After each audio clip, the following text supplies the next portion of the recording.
الله العظيم وقال الله تبارك وتعالى في شان حبيبه إن الله وملائكته يصلون على النبي يا أيها الذين آمنوا صلوا عليه وسلموا تسليما اللهم صل على سيدنا ومولانا محمد وعدد الجود والكرم وآله وبارك وسلم الصلاة والسلام عليك يا رسول الله الصلاة والسلام عليك يا حبيب الله الصلاة والسلام عليك يا نبي الله وعلى آلك وأصحابك يا نور الله.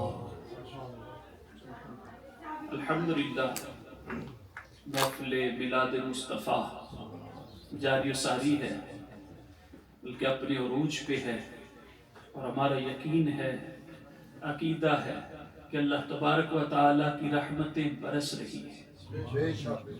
کیونکہ حدیث پاک میں ہے کہ ذکر الانبیاء عبادت و ذکر الصالحین کفارہ، کہ نبیوں کا ذکر کرنا عبادت ہے اور نیکوں کا ذکر کرنا گناہوں کا کفارہ ہے. اور جب محفل میلاد مصطفیٰ سجائی جاتی ہے تو یہ نبیوں کا ذکر نہیں بلکہ نبیوں کے نبی کا ذکر ہوتا ہے. تو یقیناً اللہ تعالیٰ کی رحمت کے پھول برس رہے ہیں، اور آپ کافی دیر سے بیٹھے ہوئے ہوں گے، تو انشاءاللہ بہت زیادہ ٹائم نہیں آپ کا لیا جائے گا، میں جلدی ختم کروں گا. اپنی حاضری لگوا کے پہلے نعتیں سنتے رہے، اب نثر کی صورت میں اپنے آقا کا ذکر سنتے ہیں. اور یقیناً جیسے میں عرض کر چکا، یہ بھی عبادت ہے، اور ذکر مصطفیٰ حقیقت میں ذکر خدا ہی ہے.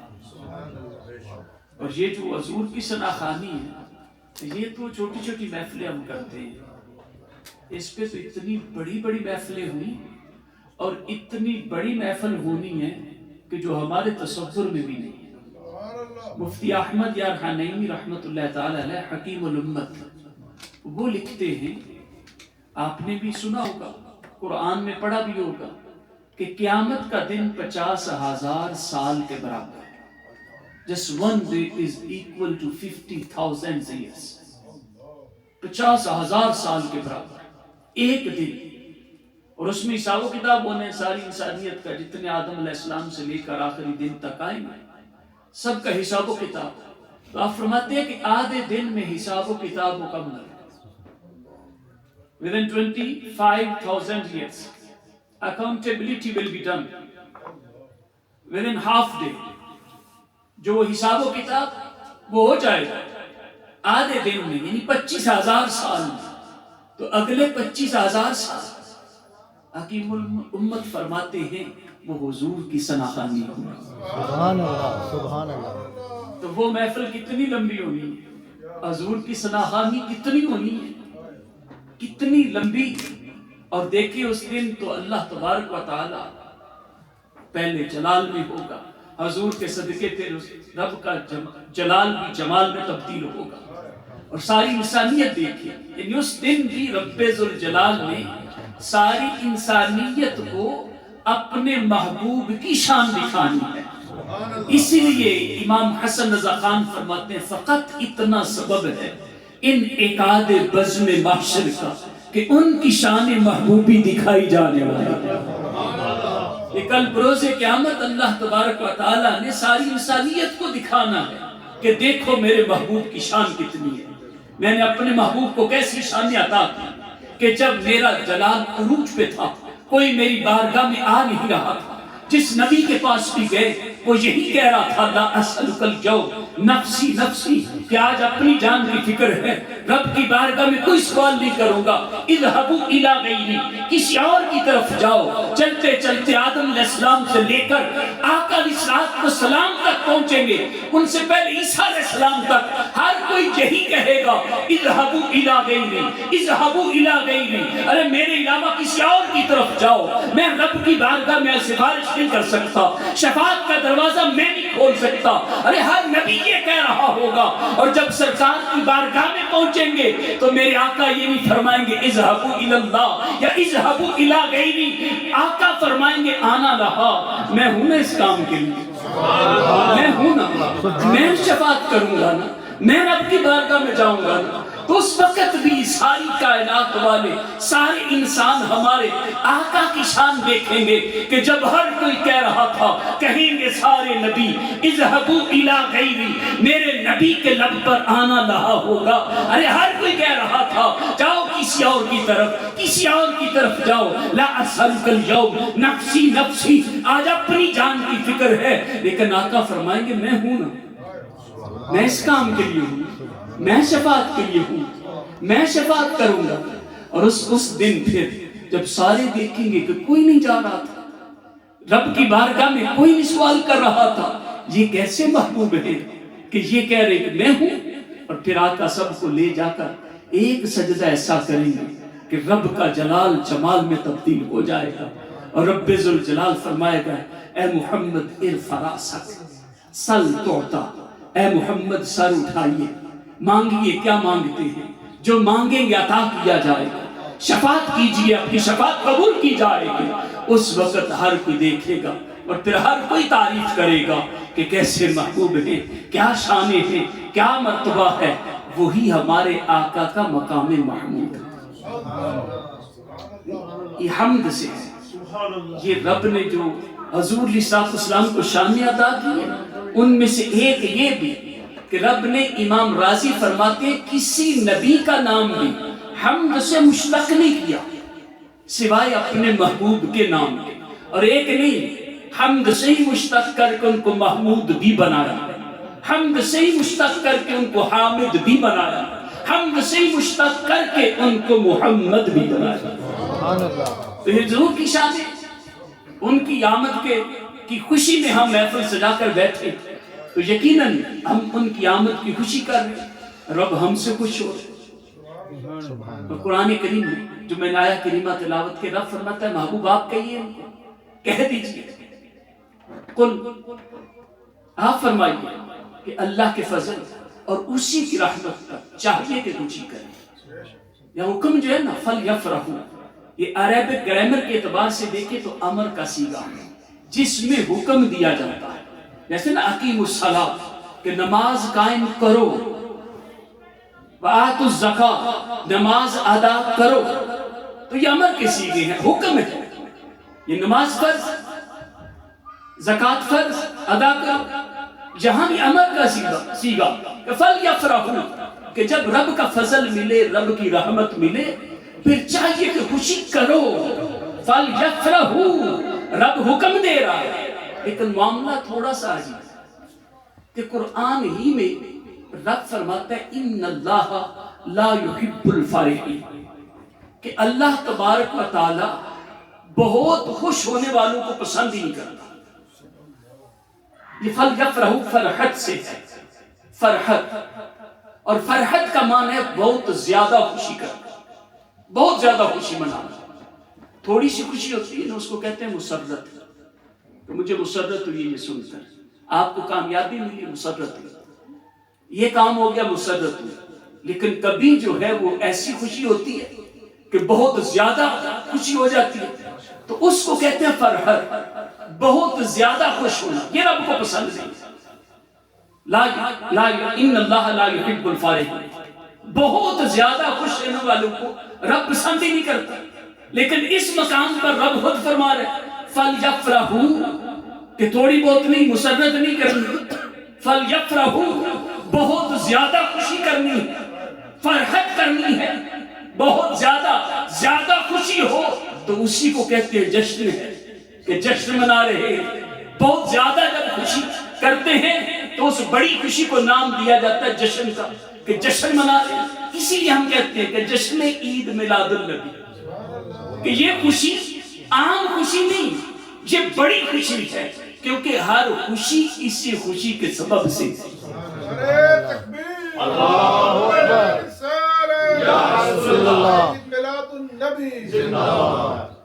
تو فرحت تو رب کو پسند نہیں، بہت زیادہ خوش ہونا، لیکن فرمایا کہ جب فضل ملے، رب کی رحمت ملے، تو یہاں رب حکم دے رہے کہ خوشی کرنی ہے اور تھوڑی نہیں کرنی، بہت زیادہ خوش ہونا ہے، بہت زیادہ خوشی کرنی ہے۔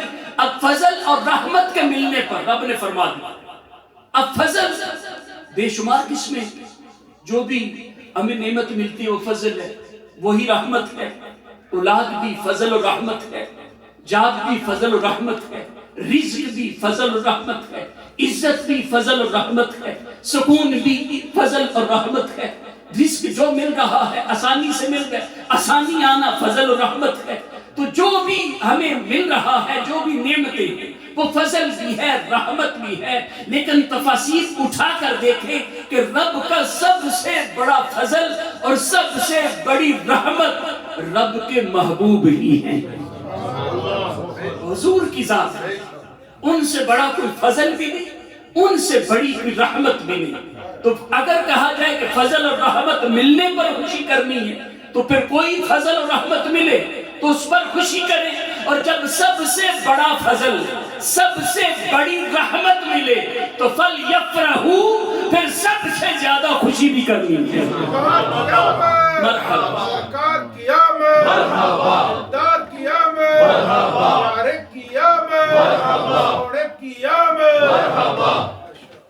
امام راغب اصفہانی، یہ بہت بڑے عالم پرانے بزرگ ہیں، تو وہ لکھتے ہیں اسی آیت کے بارے میں لکھتے ہوئے کہ وَلَمْ يُرَخِّصْ فِي الْفَرْحِ إِلَّا فِي قَوْلِهِ فَلْيَفْرَحُوا، کہ رب ذوالجلال نے کہیں بھی زیادہ خوش ہونے کی اجازت دی نہیں، فرحت کرنے کی رب نے اجازت دی نہیں، سوائے اس مقام کے کہ جب رب کا فضل، رب کی رحمت ملے تو سب سے بڑا فضل ہمارے آقا کی ذات، سب سے بڑی رحمت ہمارے آقا کی ذات، گویا کہ حضور علیہ السلام کے ملنے پر رب نے فرمایا ہے فَلْيَفْرَحُوا، کہ سب سے زیادہ خوشی کرنی ہے، سبحان اللہ، بڑھ چڑھ کر خوشی کرنی ہے۔ اور یہ رب کا ایسا احسان ہے جس کو رب نے ذکر بھی فرمایا لَقَدْ مَنَّ اللَّهُ عَلَى الْمُؤْمِنِينَ، کہ بے شک اللہ تبارک و تعالیٰ نے مومنین پر احسان فرمایا کہ انہیں اپنا محبوب عطا کیا۔ تو یہ جو احسان ہے کہ من اللہ، یہ احسان ہے، اللہ نے احسان کیا، تو اس احسان کا بیٹھ کے ذکر کرنا اور اس احسان کی وجہ سے رب کی حمد کرنا، مولا تیرے لیے تعریف ہے، مولا تیرے لیے شکر ہے، تیرا کرم ہے، تیری عبادت کرتے، کس لیے کہ تو نے ہم پر احسان کیا۔ یہ صحابہ اکرام کا طریقہ ہے۔ صحابہ اکرام بیٹھ کر یہ کہتے تھے، صحاح ستہ کی کتابوں میں موجود، صحیح مسلم، صحیح سنن نسائی میں یہ حدیث مختلف الفاظ کے ساتھ کہ حضور علیہ السلام کا شان اقدس سے نکلے، باہر تشریف لائے تو صحابہ اکرام ایک حلقے کی صورت میں بیٹھے ہوئے، اور ان سے حضور علیہ السلام نے پوچھا کہ اے میرے صحابہ ما اجلسکم، بتاؤ تمہیں کس نے بٹھایا، کیوں بیٹھے، یعنی ریزن کیا ہے تمہارے بیٹھنے، کس وجہ سے بیٹھے؟ تو صحابہ کرام نے عرض کی کہ جلسنا ندعو اللہ و نحمدہ علی ما ہدانا لدینہ ومن علینا بک، یا رسول اللہ ہم بیٹھ کر رب کی عبادت کر رہے ہیں اور اللہ کی حمد کر رہے ہیں، کس بات پر؟ دیکھو رب ہے، معبود ہے، اس نے حکم دیا عبادت کرنے کا، اس لیے عبادت کر رہے ہیں، اس نے حکم دیا کہ اس کی تعریف کی جائے، اس کو پسند ہے اس لیے کر رہے ہیں۔ یہ بھی جواب ہو سکتا تھا، لیکن صحابہ کرام جس مقصد کے لیے بیٹھے تھے، کہا کہ آج جس وجہ سے عبادت کر رہے ہیں، آج جس وجہ سے حمد کر رہے ہیں، یا رسول اللہ وہ یہ ہے علی ما ہدانا لدینہ ومن علینا بک، کہ یا رسول اللہ اس لیے رب کی عبادت کر رہے ہیں، رب کی حمد کر رہے ہیں کہ اللہ تعالیٰ نے ہمیں دین کی ہدایت عطا فرمائی، سبحان اللہ، وَمَنَّ عَلَيْنَا بِكَ، اور یا رسول اللہ اس لیے رب کی تعریفیں کر رہے ہیں کہ رب تعالیٰ نے ہم پر آپ کی صورت میں احسان کیا، یعنی ہمیں اپنا محبوب عطا کیا ہے، اس لیے بیٹھ کر رب کی تعریف کر رہے ہیں۔ تو اس لیے بیٹھنا کہ رب کے احسان کا ذکر کرنا، اس وجہ سے رب کی حمد کرنا، اس وجہ سے رب کی عبادت کرنا، یہ صحابہ کا طریقہ ہے۔ جب صحابہ نے یہ کہا تو آقا علیہ السلام نے فرمایا کہ اللہ ما اجلسکم الا ذلک، کہ میرے صحابہ کے قسم اٹھاتے ہو کہ اسی مقصد کے لیے بیٹھے تھے اور کوئی کام نہیں تھا، یہی کر رہے تھے؟ تو صحابہ کرام نے کہا اللہم اجلسنا الا ذلک، ہاں یا رسول اللہ، اللہ کی قسم ہم یہی کر رہے ہیں جو بیان کیا۔ جب سرکار نے کہا کہ اللہ کی قسم اٹھا کر کہتے ہو، صحابہ کرام نے کہا اللہ کی قسم اس لیے بیٹھے، اللہ کی قسم صرف اسی بات میں بٹھا رکھا ہے۔ تو آقا علیہ الصلوۃ والسلام نے فرمایا کہ لم استحلف لکم تہمتا اتانی جبریل علیہ السلام فاخبرنی ان اللہ یباہی بکم الملائکہ۔ اے میرے صحابہ، میں نے قسم اس لیے نہیں لی کہ مجھے کوئی شک تھا تم پر تہمت کی وجہ سے، مجھے کوئی ڈاؤٹ تھا کہ تم نے جھوٹ بولا ہوگا، کیونکہ مجھے پوچھنے کی تو حاجت ہی نہیں تھی کہ اندر میرے پاس جبریل امین علیہ السلام آ کر مجھے بتا چکے ہیں کہ آپ کیا کر رہے ہو۔ مجھے جبریل امین نے کہا ہے یا رسول اللہ اٹھئے، باہر تشریف لے چلیے، دیکھیے تمہارے غلام، تمہارے صحابہ کیا عمل کر رہے ہیں، اور ان کے اس عمل پر رب تعالیٰ فرشتوں میں فخر کر رہا ہے کہ دیکھو میں نے اپنے بندوں کو دین کی ہدایت دی، ان پر احسان کیا، یہ بیٹھ کر اس وجہ سے میری تعریف کرتے ہیں، میری عبادت کرتے ہیں۔ تو یہ ایسا عمل کہ جس پر رب ذوالجلال فرشتوں میں فخر فرماتا ہے، ایسا عمل ہے۔ تو کیا کہا الا ما ہدانا للدین، کس وجہ سے؟ صحابہ نے عرض کی کہ جو دین کی طرف ہمیں ہدایت، کس وجہ سے؟ کہ ہمیں آپ کی صورت میں ہم پر رب نے انعام کیا، تو کیا دین کی ہدایت ہمیں نہیں ملی؟ اسی دین کی طرف ہمیں ہدایت نہیں ملی؟ وہی احسان جو صحابہ پر تھا کیا وہ ہم پر نہیں ہے؟ اسی دین پر تو ہم ہیں، وہی احسان تو ہم پر بھی ہے۔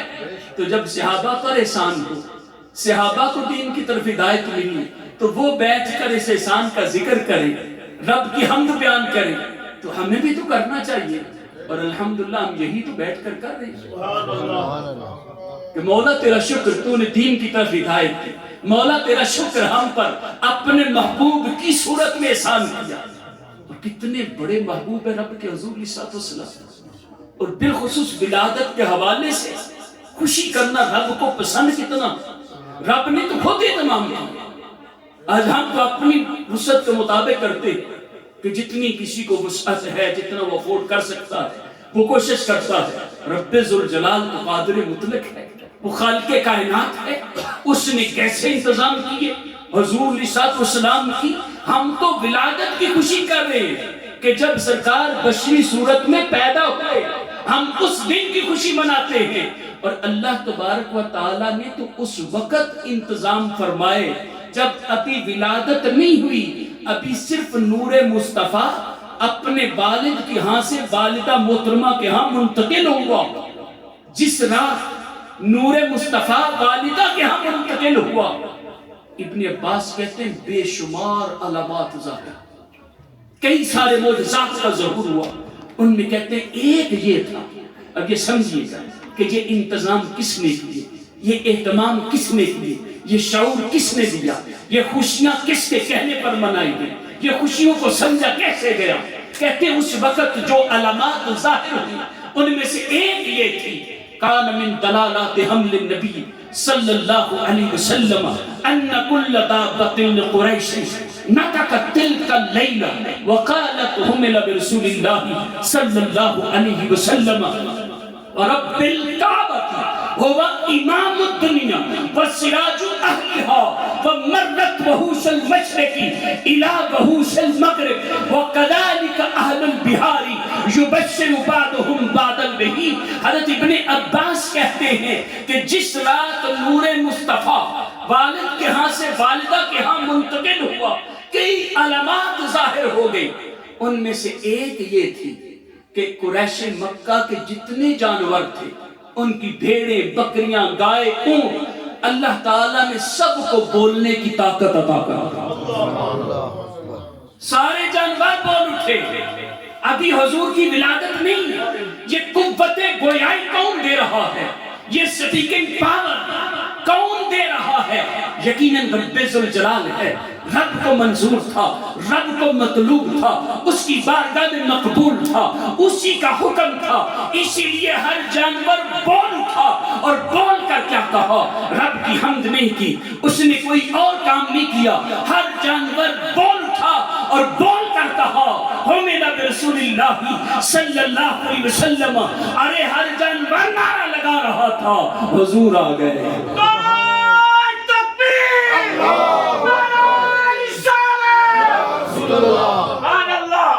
حضور آ گئے، اللہ کے رسول آ گئے، والدہ کے ہم منتقل ہو چکے، اور ہر جانور نے نعرہ لگایا کہ رب کعبہ کی قسم، وہ ساری کائنات کا امام بن کر آ رہے ہیں، وہ ساری کائنات کا سورج بن کر آ رہے ہیں۔ پھر فرماتے ہیں کہ جو جانور تھے جو مشرق میں تھے، دوڑتے ہوئے خوشیاں کرتے ہوئے مغرب تک پہنچے، اسی طرح جو جانور سمندروں میں تھے انہوں نے بھی ایک دوسرے کو مبارکبادیں پیش کی کہ حضور آ گئے، سبحان اللہ۔ رب کے محبوب آ گئے۔ تو یہ سمندروں کو، یہ جانوروں کو یہ شعور کون دے رہا تھا؟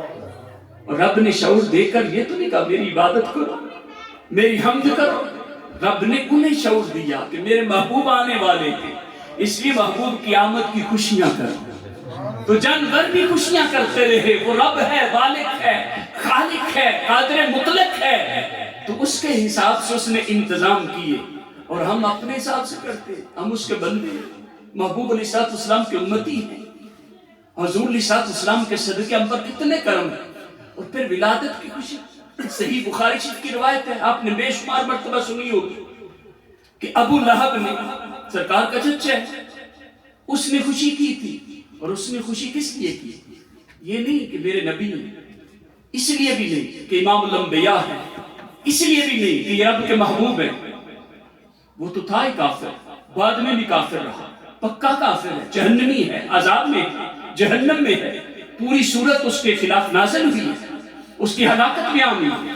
تو صحیح بخاری شریف میں، صحیح بخاری اصح الکتب بعد کلام اللہ تعالی، اللہ کے کلام کے بعد جتنی کتابیں ہم سب میں سے موسٹ اوتھینٹک بک صحیح بخاری، اس میں ہے کہ ابو لہب کو مرنے کے بعد اس کے رشتہ داروں میں سے کسی نے دیکھا، بعد واہلے نام نہیں لکھا، اور دیکھا تو پوچھا کہ کیسی بیت رہی ہے؟ اس نے کہا کہ بس کبھی خیر نہیں پہنچی جب سے مرا۔ یہ ہے کہ انی سقیت بہذہ، یہ ہے کہ مجھے اس سے، بعض روایتوں میں کہا کہ اس انگلی سے پانی ملتا ہے، بِإِتَاقَةِ ثُوَیبَہ، یہ بخاری شریف کے الفاظ ہیں، اس لیے کہ ثویبہ جو اس کی لونڈی تھی سلیب گھر، یہ تو اس کو آزاد کیا تھا۔ اب اسی بخاری شریف کی شرح میں ابن حجر اسقلانی لکھتے ہیں فتح الباری میں، وہ فرماتے ہیں دیکھنے والے کوئی اور نہیں، ابو لہب کے بھائی حضرت عباس، ہمارے آقا کے چچا، وہ کہتے ہیں کہ رأیتہ فی منامی بعد حول فی شب حال فقال ما لقیت راحة بعدکم الا ان العذاب یخفف عنی کل یوم اثنین قال وذلك ان النبي صلی اللہ علیہ وسلم ولد یوم الاثنین وكانت ثویبة بشرت ابا لہب بمولدہ فآتقها۔ حضرت عباس کہتے ہیں کہ میں نے دیکھا تھا ابو لہب کو خواب میں، ایک سال اس کے مرنے کے بعد، تو مجھے اس نے خواب میں کہا کہ جب سے تم سے بچھڑا ہوں کبھی سکون نہیں ملا، چین نہیں ملا، عذاب میں ہوں، تکلیف میں ہوں۔ ہاں یہ ہے کہ جب منڈے کا دن آتا ہے تو میرا عذاب کم کر دیا جاتا ہے، یخفف عنی، my punishment is reduced on every Monday۔ یہ تخفیف کس وجہ سے؟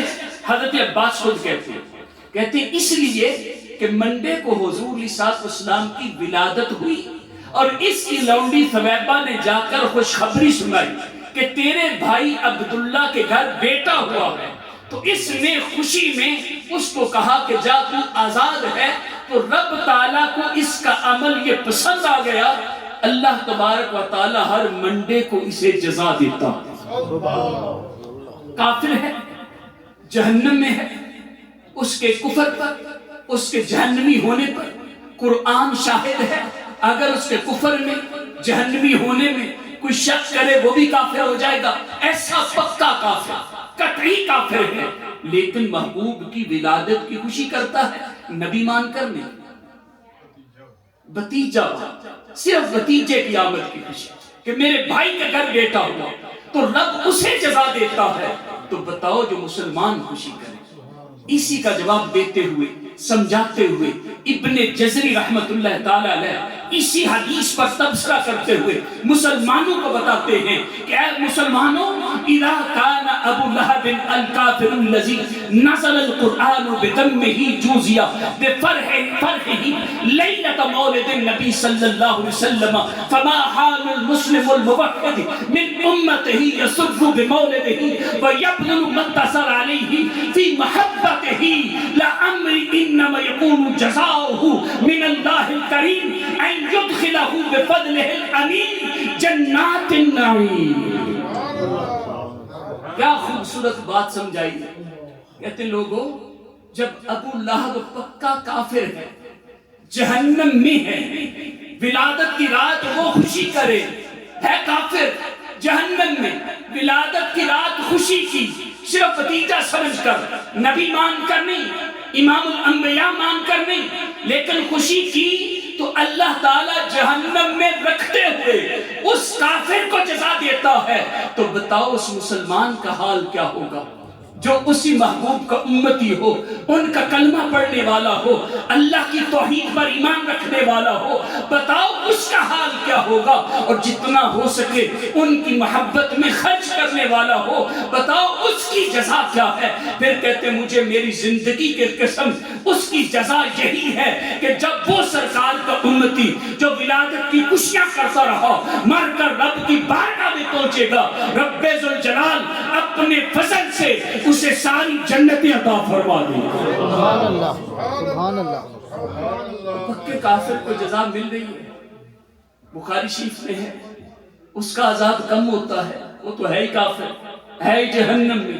جب رب اسے جزا دیتا ہے تو جو رب کے محبوب کے امتی ہیں، رب کی توحید پر، رب کی وحدانیت پر ایمان رکھتے ہیں، اسی محبوب کا کلمہ پڑھتے ہیں، بتاؤ اسے رب کتنی جزا دے گا۔ اگر وہ خوشی کرے ولادت میں تو حضور علیہ السلام کی آمد ہر کسی کے لیے وہ تو رحمت بن کر آئے۔ حضور کی آمد ہمارے لیے کتنی بڑی رحمت ہے کہ ان کے صدقے سے تو ہمارا عذاب رکا ہوا۔